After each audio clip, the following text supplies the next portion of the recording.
Dr Abelay Sall, je suis chargée du projet Imam 2 au niveau de Haifer International Sénégal. Vous avez porté ce projet. Pouvez-vous nous dire quel est le degré de votre implication? Voilà, le projet Imam 2, c'est un projet en collaboration avec les communes, donc à travers l'AMS, Association des maires du Sénégal, et le ministère de l'Agriculture, de la Souveraineté alimentaire et de l'élevage. Donc c'est un projet qui a pour but d'améliorer la demande en moutons au niveau du Sénégal. Du fait du constat de déficit qu'on note annuellement en moutons, surtout pendant les périodes de forte demande, durant la Tabaski par exemple. Les maires s'étaient engagés à accompagner la production ovine dans leur localité à travers l'octroi de femelles à une certaine couche de la population. Avec le ministère de l'élevage, on les appuie dans le suivi sanitaire, dans l'amélioration génétique, dans l'alimentation, dans l'amélioration de l'habitat. Haifer vient dans le renforcement de capacité, la coordination et le suivi technique pour avoir une bonne production et une bonne productivité, améliorer la commercialisation en mettant en place la fédération des groupements, les mettre en coopérative. La commune de Yoff avait vraiment demandé à intégrer le projet parce que pour rappel, Dakar ne faisait pas encore partie du projet, de la zone d'intervention.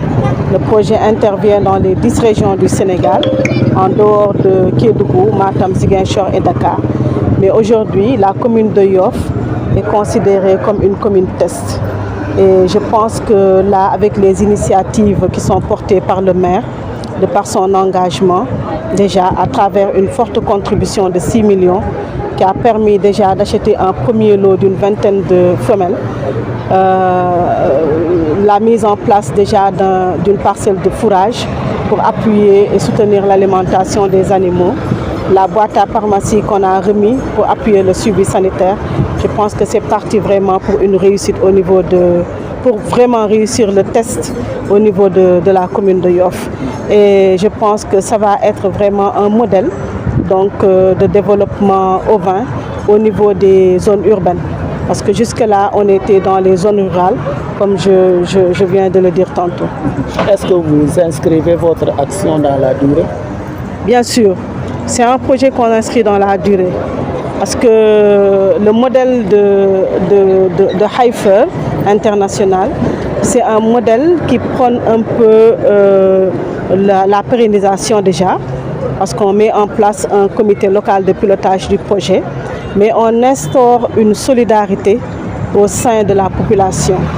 Aujourd'hui, toute personne qui reçoit une femelle ou bien des brebis doit vraiment développer et faire de sorte à remettre dans une année ou bien moins d'une année 2 autres femelles à quelqu'un au niveau du groupement, au niveau de la population.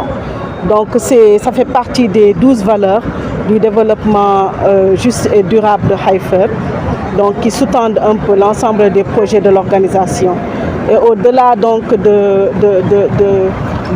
la solidarité qui est instaurée au niveau des membres du groupement, au niveau des populations, c'est également une piste de pérennisation qu'on est en train là de mettre en place.